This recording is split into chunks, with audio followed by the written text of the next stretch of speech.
thus the Duke was writing. His colleagues had not attempted to break the silence.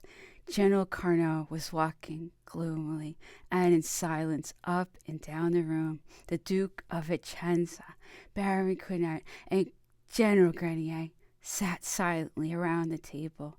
General Becker turned upon them a last look of entreaty. He read in their countenances that their resolution was taken, and receiving the letter from the hands of the Duke, he left them with his heart filled with grief.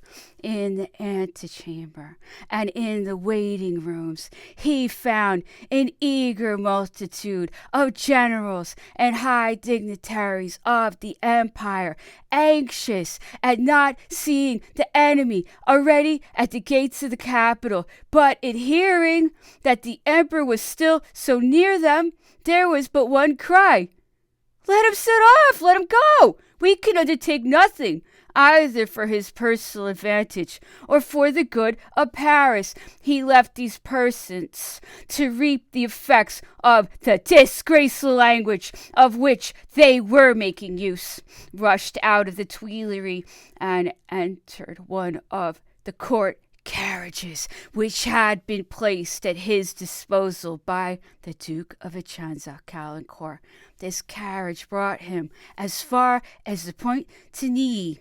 He crossed the Seine in the same manner as previously, and at the other side he found his own carriage waiting. Half an hour afterwards he entered the courtyard of Malmaison. Here great movement might be remarked among carriages and officers on horseback.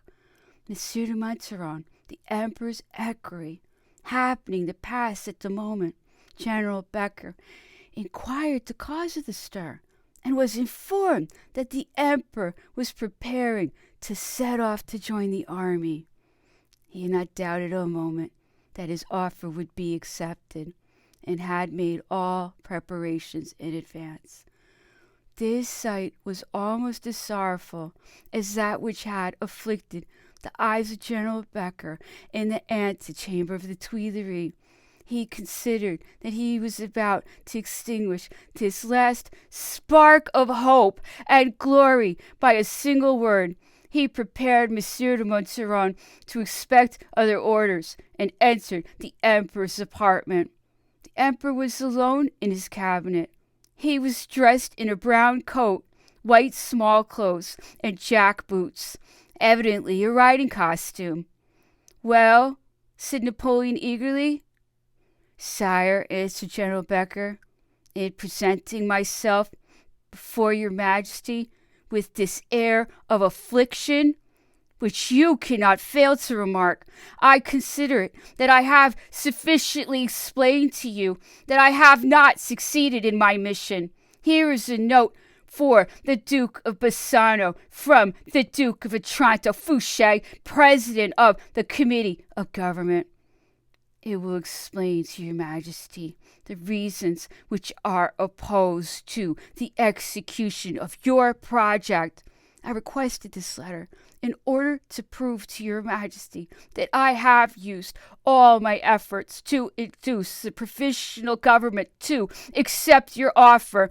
As I do not see the Duke of Bassano here, I commit this letter to your hands, assuring you at the same time that the provisional government is very anxious to hear that your Majesty has set off for Rochefort, for it appears that the enemy is advancing rapidly upon Saint-Germain and Versailles, and the least delay may endanger your personal safety."